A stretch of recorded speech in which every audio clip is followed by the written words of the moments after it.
47. Ezekiel chapter 47.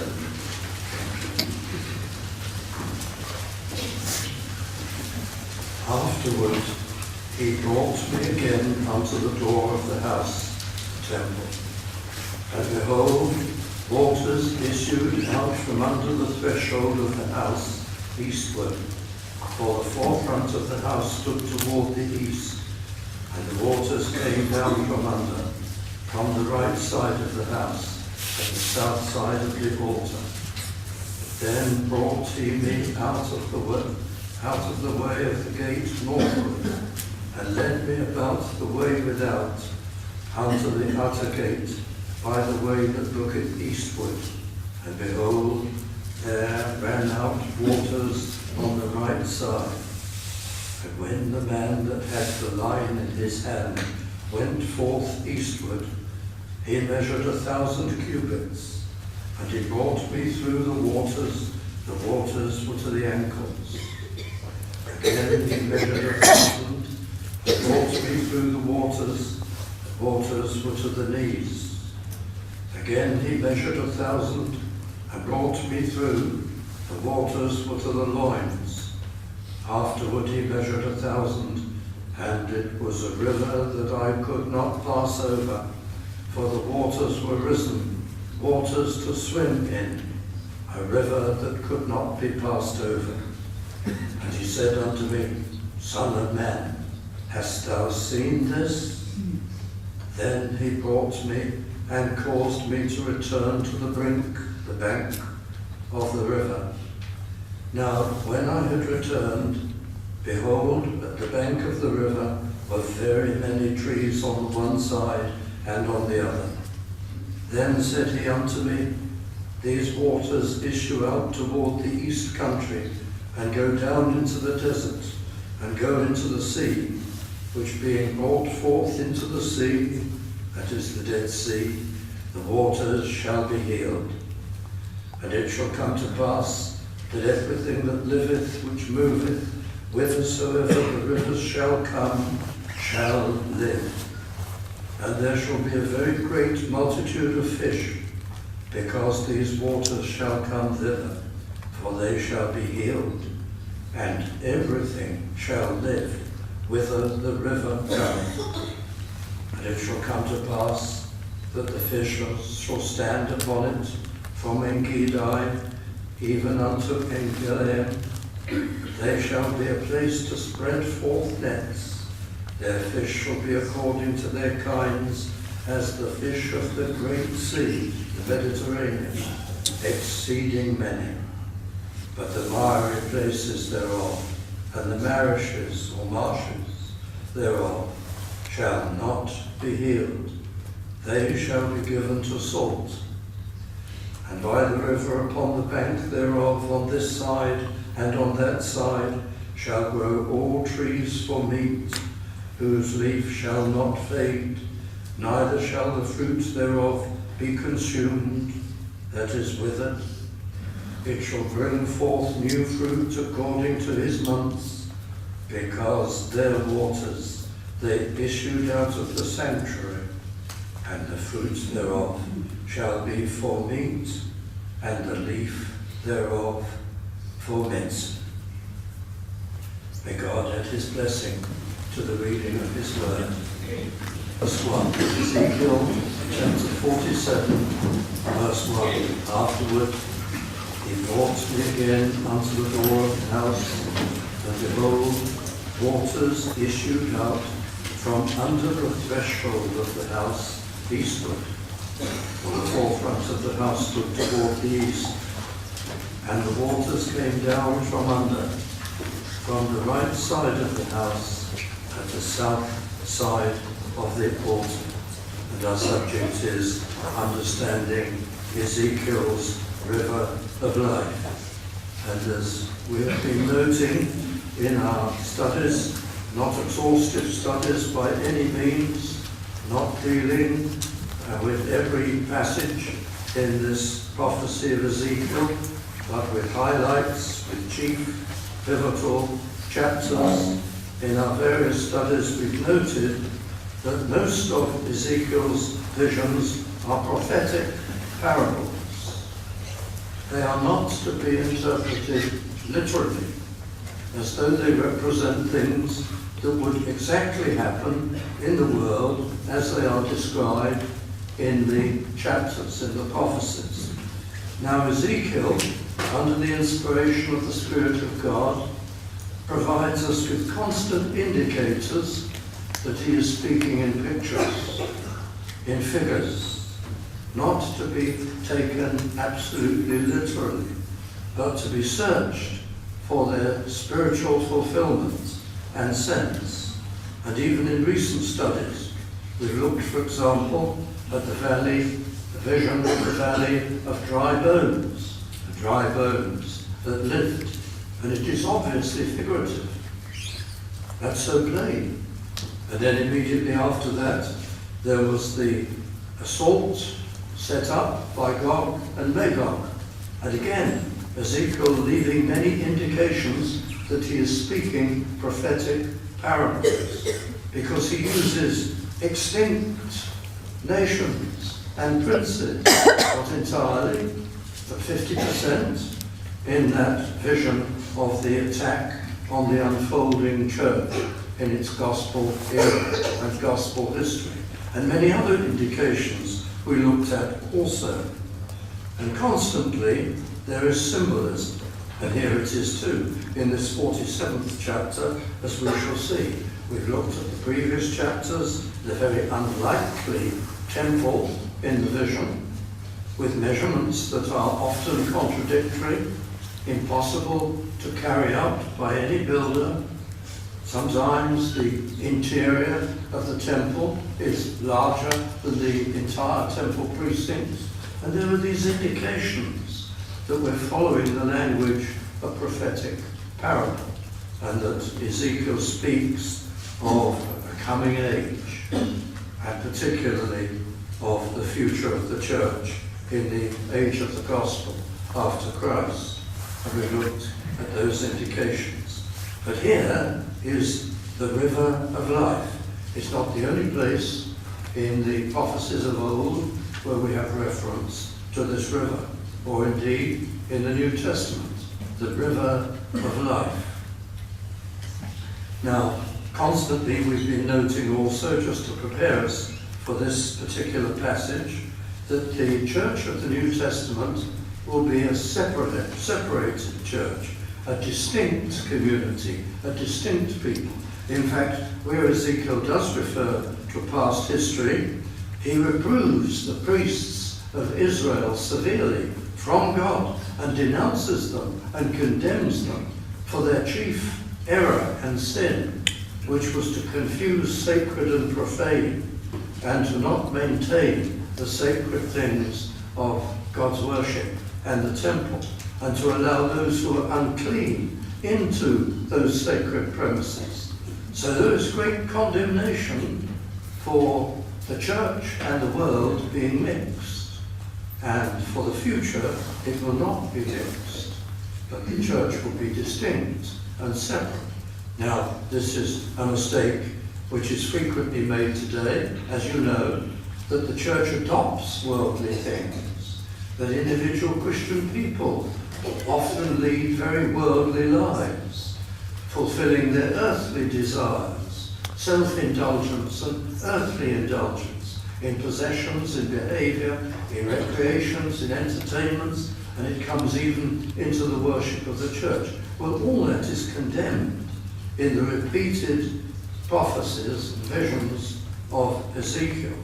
But here we come to a chapter which speaks more positively of our relationship with the world, while we are to be distinct and separate and untainted by it and uninfluenced by it, yet we have an outreach to it and a mission, and our work in the world for the gospel will lead even to many ordinary blessings for people and provisions for people in the world.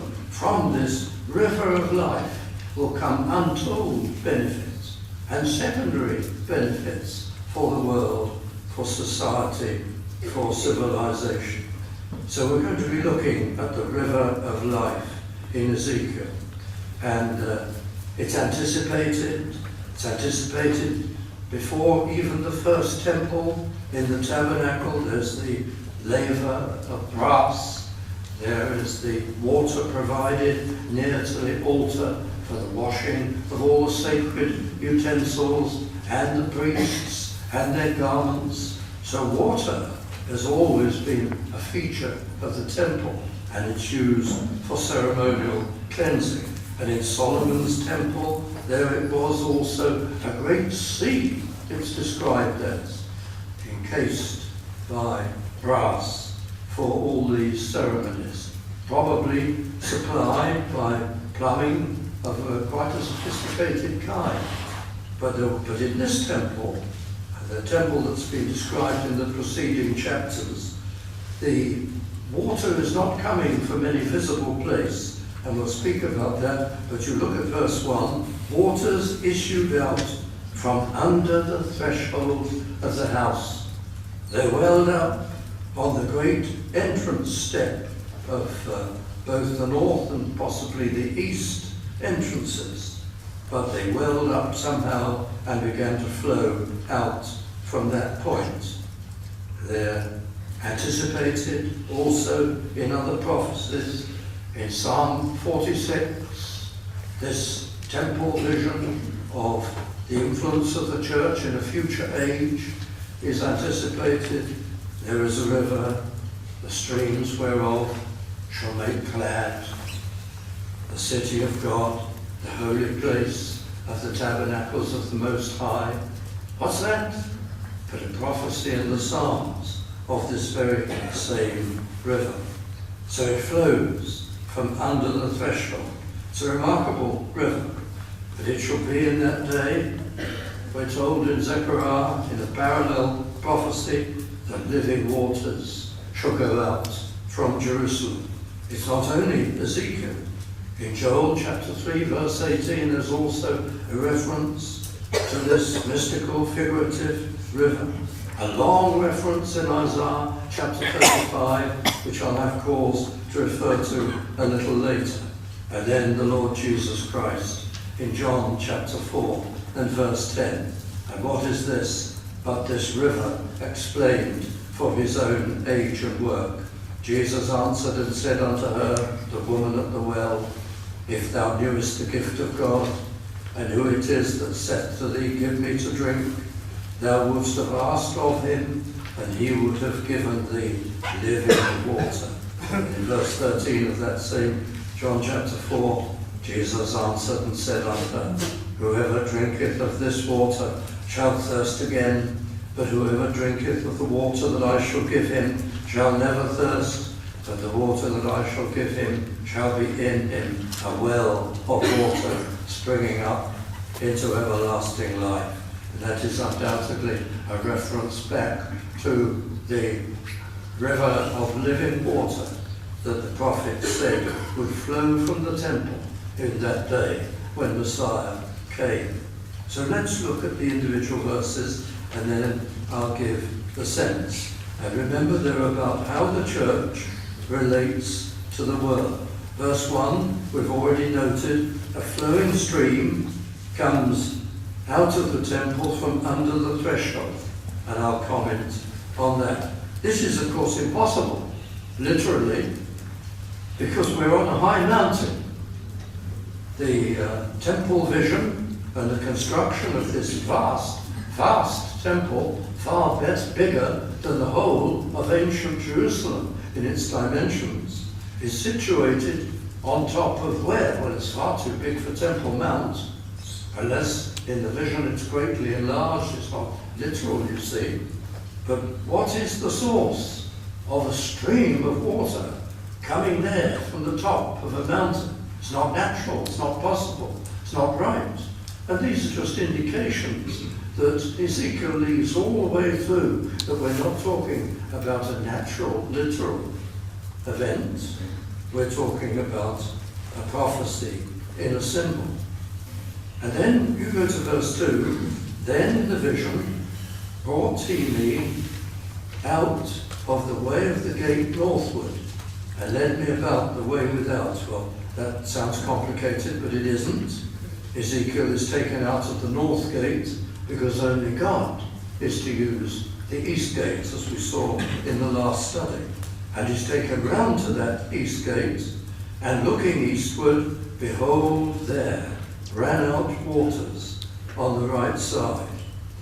And then in verse 3, the measuring begins.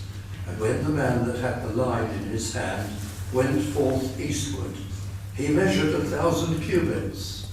Now we've seen already that in the prophecy of Ezekiel, the cubit is about 2 feet. It's not the usual 20 inches. It's been detailed, described, and in general agreement it comes to about 2 feet. And so 1,000 of them, you're talking about 3/8 of a mile. And he brought me through the waters, and here's the significant statement: the waters were to the ankles. After just 3/8 of a mile, this sheet of water has become ankle deep. And verse 4, he measured another 3/8 of a mile and brought me through the waters, and the waters were to the knees. This is going to be very significant.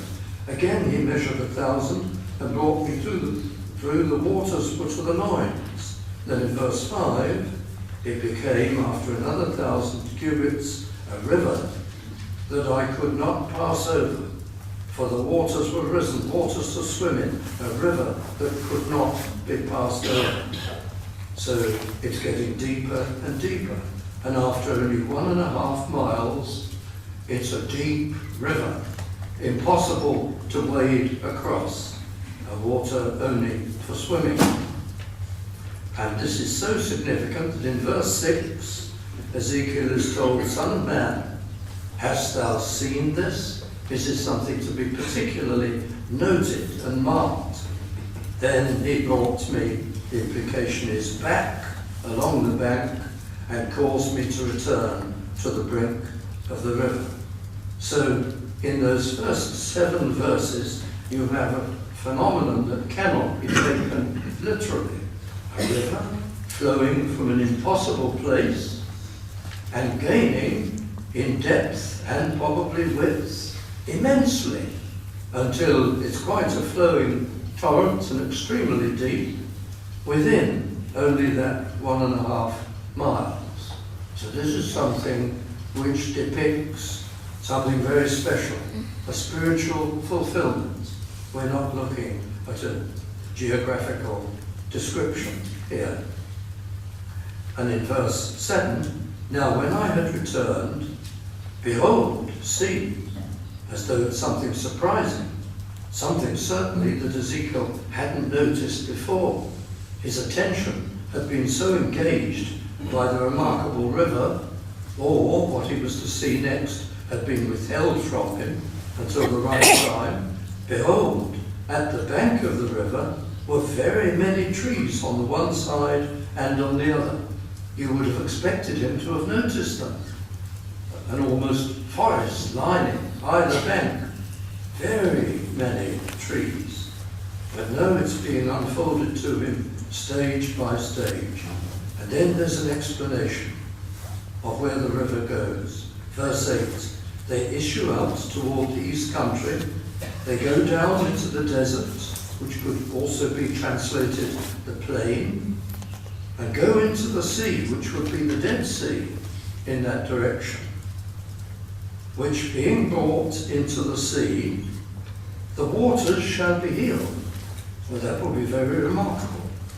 So that at last fish can live in that particular sea, that salt sea. And it shall come to pass, verse 9, that everything that liveth, that won't be a literal everything, because the passage goes on to speak of death. It means that all kinds of people, everything that liveth, which moveth, whithersoever the river shall come or touch, shall live. There'll be life. It's a river of life. It's a figure. It's a picture. And there shall be a very great multitude of fish. because these waters shall come thither. And the explanation, for they shall be healed, and everything shall live, whither the river cometh. It will spread life, where previously there was death. And anticipating our explanation, you can already begin to see that here is the conversion of the Gentiles. Here's the gospel going out far beyond Israel to places that were polytheistic and far away and antagonistic, will be brought to life just as a Dead Sea will be brought to life. Everything shall live whither the river cometh. It will be a source of life.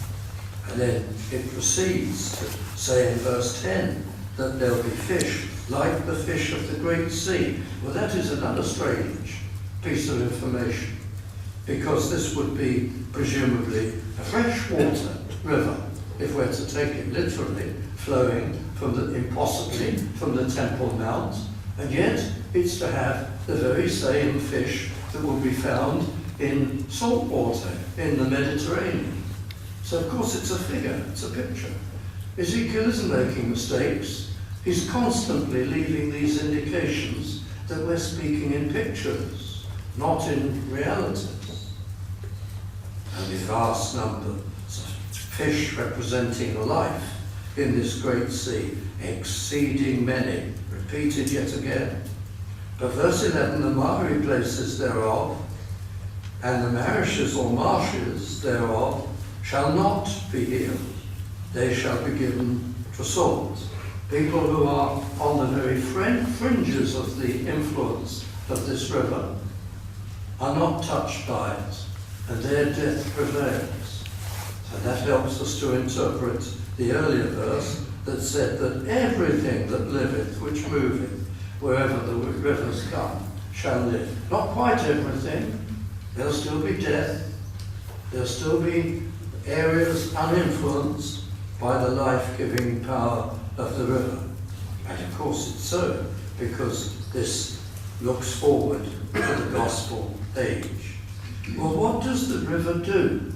Well, we've already seen a lot of information, and we can begin to apply it. This river of life, what's it going to accomplish?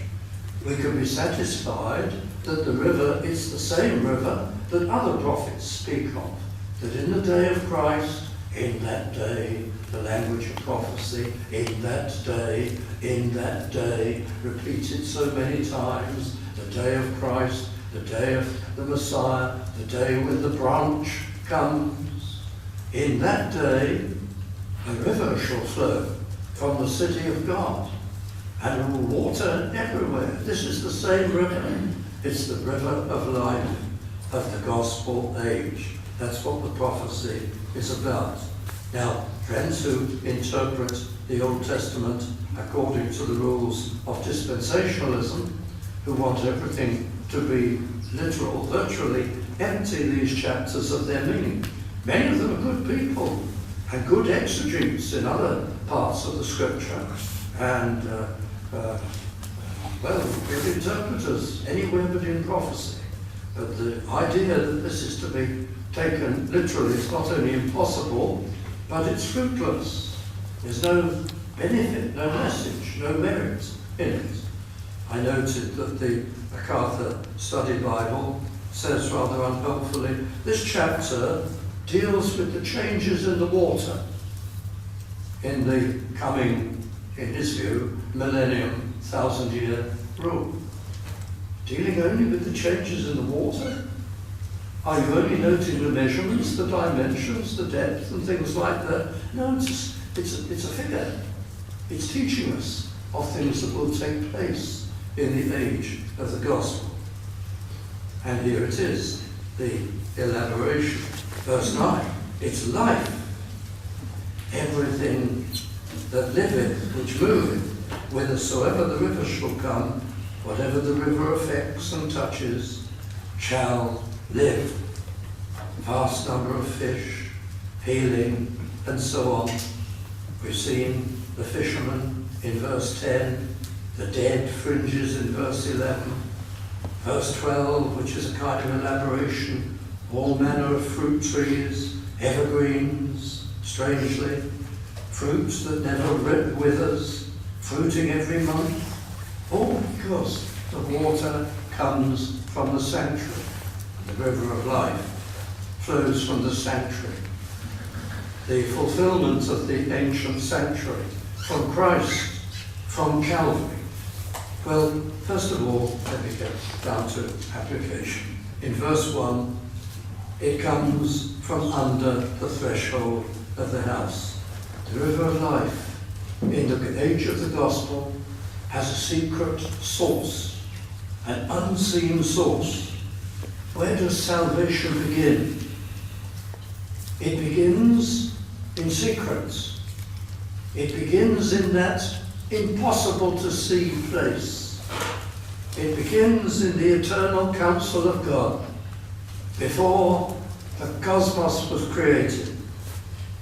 It begins in the decree of God, who looks forward to the creation of the world, to the sad and tragic fall of man, to the redemption that he will bring about, to the people who he will save. And in the eternal counsel, in the eternal decree, it is determined that the second person of the Trinity will come and make a way of salvation and suffer an atoning death.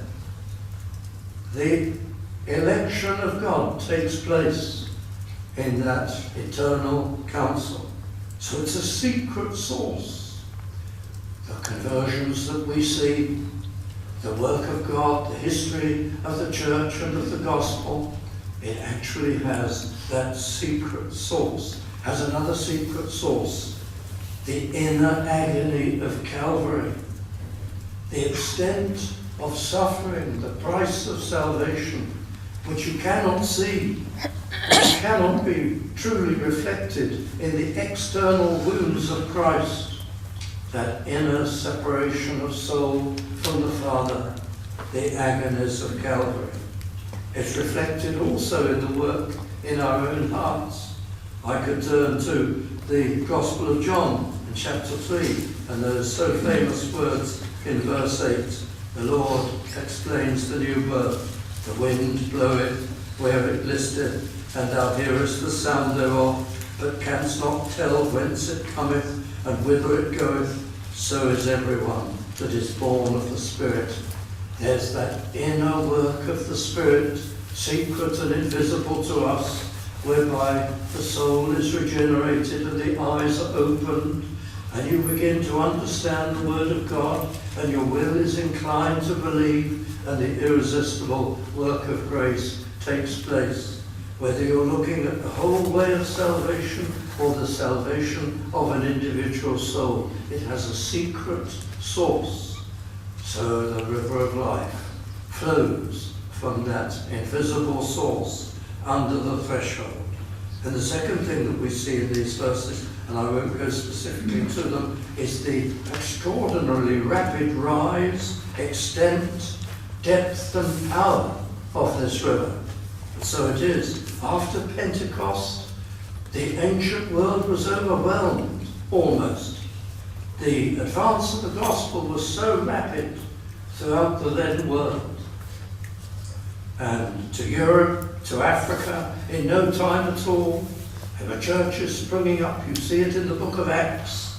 You see the history of the ministry of the Apostle Paul, and not only him, but vast numbers of workers saved through his ministry. People also from Jerusalem, people who'd been at the day of Pentecost, converted Jews and proselytes, and they were dispersed and they went everywhere proclaiming the gospel, and thousands upon thousands in land after land were converted. And in no time you have the mighty Roman Empire bowing to the Church of Jesus Christ. So the rapid rise of the salvation of the Gentiles and the extent and the power, the great changes which took place. People who've been lifelong polytheists, so deepened and darkened by superstition, and yet in a moment changed and released from all those fetters, and brought to an understanding of the gospel and of the things of God. And so there's deep change, and whole societies are influenced.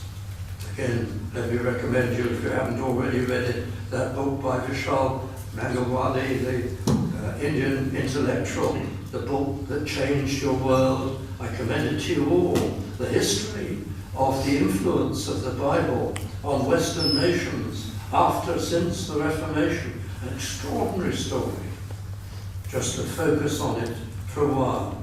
Well, like a river flowing forth from Jerusalem, so the gospel goes out from Calvary and the day of Pentecost. And now let me just read you a few. The wilderness and the solitary place shall be glad for them, and the desert shall rejoice and blossom as the rose. It shall blossom abundantly and rejoice even with joy and singing.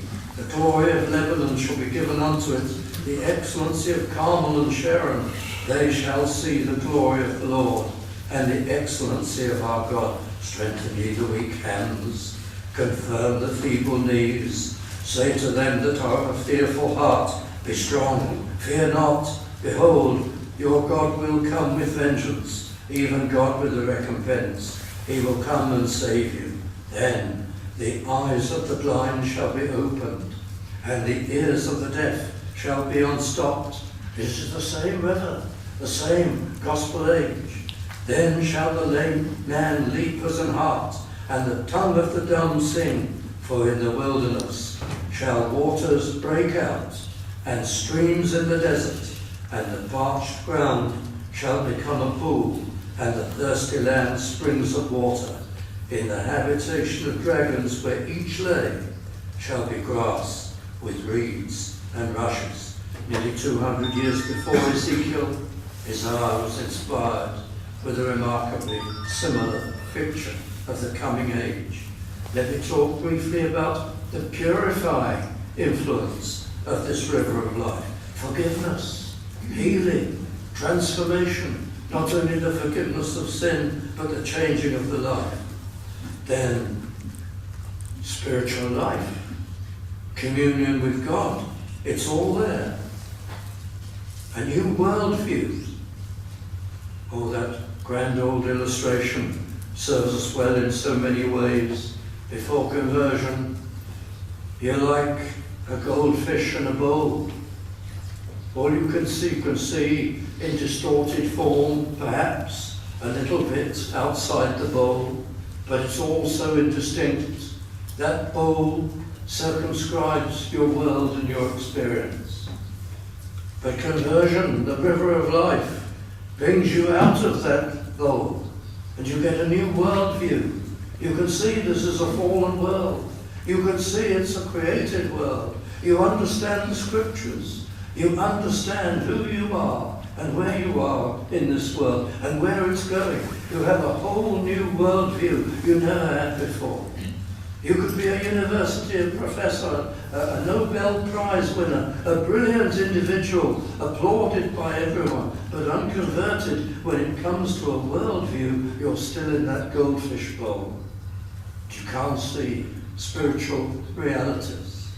And that's the river of life, with healing and with transformation. And it's sustaining and upbuilding. There are many, many fishermen along the banks, and they're netting the great fish that constitute spiritual food, along with the leaves, the fruits of the trees. There's so much information, learning, pleasures of truth and reality to be gleaned from the river of life. And everything that it touches lives. So this is about our influence, dear friends, in the world. Let me give you an example of this that many people have charted and we read about. Take our present society. One thing we benefit from immensely in the West and in society generally is the concept of equality. Equality for men and women and races, of all human beings before God. How did that ever get into modern society? The notion of equality? Well, of course, it comes from the Bible. But it was lost for many centuries. Not entirely lost. There was the liberation of the serfs and so on, but it didn't amount to much as far as equality was concerned. It was still very much a tiered society, and it bound you and limited you. But where did it come from? Whoever suddenly decided all men and women are equal? What shook the stranglehold of inequality after the Dark Ages? Well, the first people to strike inequality were the old Anabaptists. And you know where they got it from? The priesthood of all believers. The New Testament doctrine of the priesthood of all believers. And the obvious implication of the priesthood of all believers was the equality of men and women. And within a matter of years, I'm not saying he got it from them, he got it from the scriptures, but the Anabaptists got it first in the modern world. Very soon afterwards, it was Luther. The priesthood of all believers. And the clergy and the priesthood fell and crashed. And with it, although there was great deference to royalty for practical reasons and so on, soon the divine right of kings would come tumbling down after it. Everything would fall, and the concept of liberty would be understood and grasped. And it came into the Western world through the Reformation, through the priesthood of all believers. Many people have charted that. I think there's little or no question of that. That's real history. Equality before God. Well, dear friends, in America, in 1740, dear George Whitefield preached a great sermon to Christians. And it was published and printed, and it became notorious. Why some people called it seditious, and so on. George Whitefield was very concerned about the treatment of slaves. He actually had slaves, but he didn't treat them like anybody else. And he preached this sermon on the equality of men. And it was taken up by many, by intellectuals, by even people who weren't particularly Christian in society. Thomas Jefferson famously took it up. And I think the date is 1776, when the first draft of the American Declaration of Independence was done. Thomas Jefferson insisted it went in. Of course, it didn't get fulfilled or carried out in America fully understood for many years. But I noted Thomas Jefferson's original words. These didn't exactly get in to the Declaration of Independence. They got in, but vital words were taken out. We hold these truths to be sacred and undeniable, that all men are created equal. What did Thomas Jefferson mean by sacred? That was taken out of the final document. Sacred, well, he meant from the Bible. He'd learned it from George Whitefield. Now it's sought after in a large part of the world as an essential principle of society and life and living. Where did it come from? Luther's Reformation, the priesthood of all believers. Why am I spending so long with this? You know, this river of life is so remarkable that it saves millions, billions, and brings them to God. And it leaves also, by the way, incidentally, staggeringly wonderful benefits, even to unbelieving society, that these days doesn't appreciate where any of it came from. But that's the reality. The river of life. We've had some amazing reformers. in the history of the Christian Church. Perhaps one of the very greatest was Anthony Ashley Cooper, 7th Earl of Shaftesbury. Well, you know all about him. You may not have seen it so strongly attributed to him as it ought to have been, but I think everybody's studied the history of the lunacy laws. That was his first triumph. The limitation of child labour, the Factory Acts, he started all that off. The restriction of harsh circumstances for minors, the banning of the little lads as chimney sweeps, so many education reforms, and numerous charities founded or encouraged or enabled by him. Well, you know that he's commemorated in Piccadilly Circus by that memorial statue, topped so strangely by the figure of a mythical Greek god, commonly called Eros, but it's not Eros, it's Anteros, Eros' better behaved brother, whose name means love returned. That's possibly how he got on there. But still it wouldn't have pleased the 7th Earl of Shaftesbury to have a pagan memorial. However, and people say to me, they say, well, shouldn't we be doing social reform in the churches and good works and things of this kind? Isn't that also from the great river of life? Well, the principle in the Bible is in Psalm 33, and you know it well, I'm sure. Blessed is the nation whose God is the Lord. It is a principle of the Word of God, not only there, but in many related and parallel texts, that God's people and the river of life are most able to do good to society as a whole when society receives the gospel. It's in the times of great gospel reception that there follows in its wake many privileges, even for unbelieving society. So it was in our great Victorian age. Wasn't so great in many ways, but there were vast numbers of believers and tremendous reverence to God. And so there came in great blessings through the church and through individual dignitaries who had been saved, which affected all society. Today, I don't want to confuse you with this, but today there are some Christians and even evangelical Christians who are telling us that it is part of our work as Christians to reform the world. That is not a biblical view. That is a relatively modern view. It is not part of our work.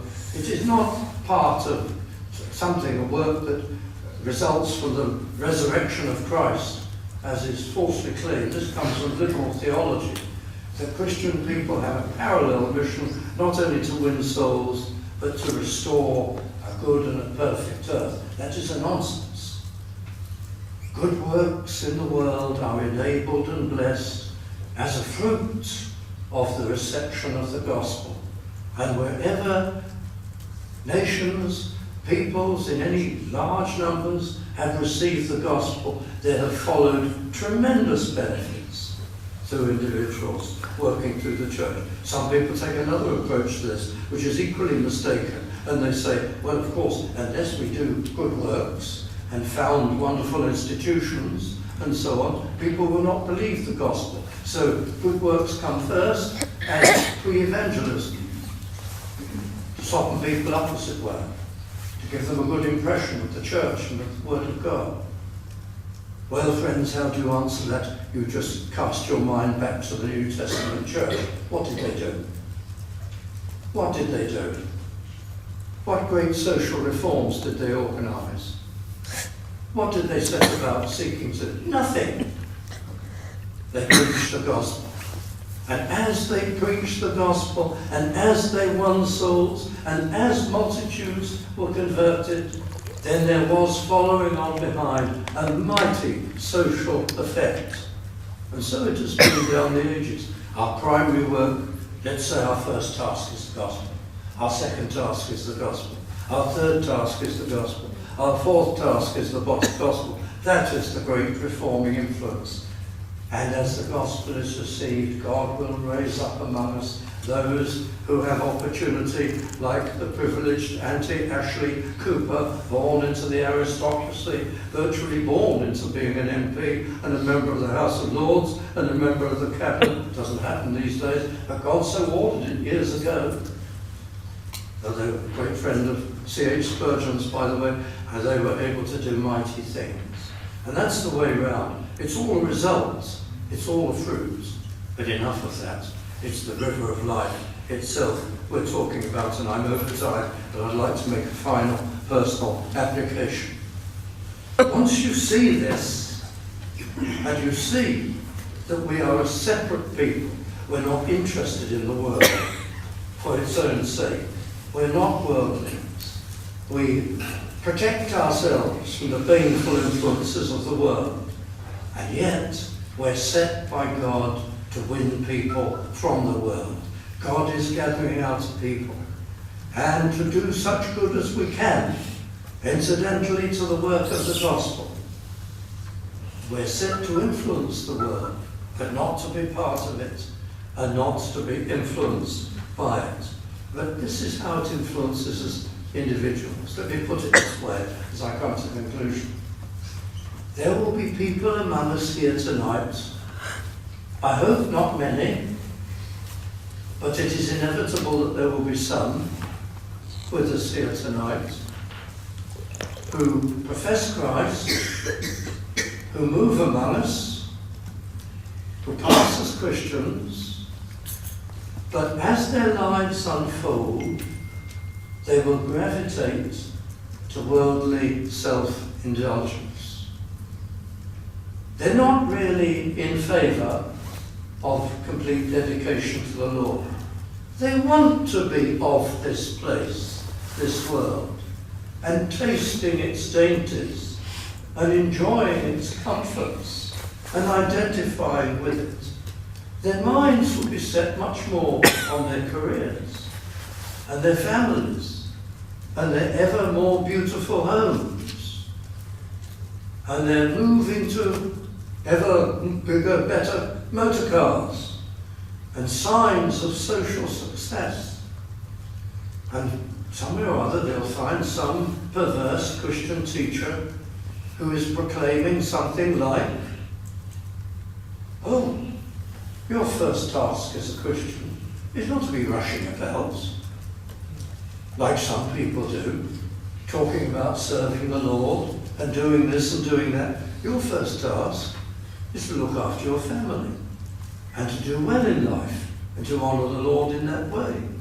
And not to be busy on the things of God, but to be focusing on your soul and your understanding and improving your earthly lot. And they will say, that's where I am. That's for me. And there will be some friends, why, great writer at the time of the Great Awakening, in the 19th century awakening that is, wrote this, that when the Spirit of God moves and there's a great wave of blessing bringing many people into the church, there is flotsam and jetsam, swept in by the tide, by the flood, mixed up with the people of God. That's not a very nice way of putting it, I agree, but as time goes on, the people who are unconverted, or the people who are very susceptible to worldly temptations, drift to the fringe, are not in the service of the Lord. This chapter is about, look, we have a tremendous inheritance. We're the people of God. We're not of this world. We're not in this world.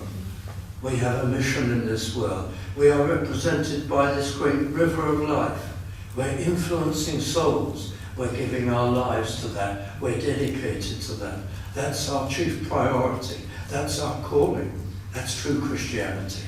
And I hope, I would hope, that everyone in our congregation, in our fellowship, was minded for this. That's not hope.